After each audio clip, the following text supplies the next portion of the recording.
Welcome back. All right, so as expected, another news video for all you fine people on the internet as we get set for the draft tonight. So we'll start with the Calgary Flames rumor that's out there, and it's being reported by more than one, that they're getting calls on Nazem Kadri. Nazem Kadri, though, has a full no movement clause, so he's not going anywhere unless he approves of it. And it doesn't necessarily mean he's getting traded. Just I'm sure there's teams around the NHL seeing that now Mangiapane's gone and probably just calling to say, hey, look, is Kadri available? He also enjoys playing in Calgary, so I'd be kind of surprised if the move takes place. But the Flames have basically been moving out as many players as possible. Again, I'll be interested to see what they do on July the 1st. And yeah, so let me know if you think Kadri's going to get moved or not get moved. Nikita Zadorov is definitely not coming back as a Vancouver Canuck. There's been talk about how much money he wants, the kind of term he's looking for. I've seen talks of $5 million, $5.5, $6 million.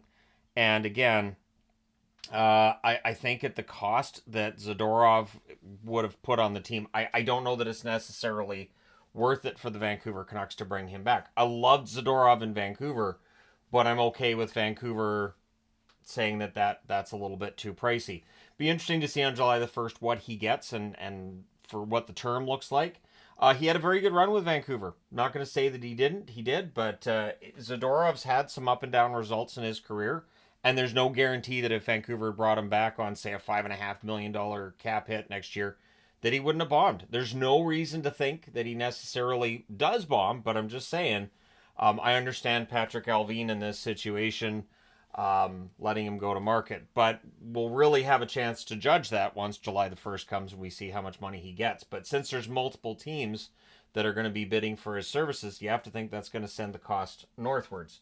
Michael Russo reporting that starting today, the Minnesota Wild are going to sit down with Brock Faber and his agent. They're going to start working on an extension. Keeping in mind that Faber's extension, of course, would be for 2025-2026. And yeah, they want to make sure they're locking him down. He is an excellent blue liner who gave Bedard a run for his money when it came to Rookie of the Year. And so, yeah, we'll see how much Faber gets and for how long. But Guerin wants to sit down and get that done as soon as possible. I don't disagree with him. The longer you wait with young players who are restricted free agents, generally, the more expensive those contracts are when the contract is done. So you want to get that deal done a little bit earlier rather than later. There was a trade to talk about, and Puckpedia broke it. So Puckpedia, of course, looking to take over when Cap Friendly goes dark on July the 5th. I'm going to miss Cap Friendly. But Alexander Texier traded to the St. Louis Blues, going the other way, a 4th-round draft pick, which I assume is a 4th-round draft pick this year. But at any rate, not only did Puckpedia report the trade before guys like LeBrun and Johnston, but they also reported he signs a 2-year extension with St. Louis, cap hit of $2.1 million. So they have insider information. That's good. That's a good way to attract a lot of traffic to your website. When people know that you're going to break news before others, it definitely helps. So yeah, Texier, member of the St. Louis Blues. I'm wearing a Blues jersey. I like Texier. I think he's a good player, and I think a change of scenery might be the best for him. He was a player at a very, very quiet first, I would say 2/3 of the season, and I even noticed at one point, like, I'm watching these Columbus games, barely even noticed Texier, and then he was better towards the end of the season. So with St. Louis, we'll see how he does. But I like Texier; he's a good player, and for Columbus, I guess they just couldn't agree on a contract. The fact that he signs a contract right away with St. Louis tells you that's probably pretty accurate. So 4th-round pick back to Columbus. Of course, Columbus being watched today to see whether or not they're going to trade that number 4 draft pick. But the asking price for their pick, as well as Montreal's, word has it that if you want to trade for a number 4 or number 5 pick, it's going to cost you. Especially since it looks like Demidov might not go number 2 overall. Yeah, he may be a star player in the NHL, and so teams are going to be looking to move up. But teams that have those draft picks may not want to trade that draft pick because, again, Demidov looks like he's going to be a pretty good player.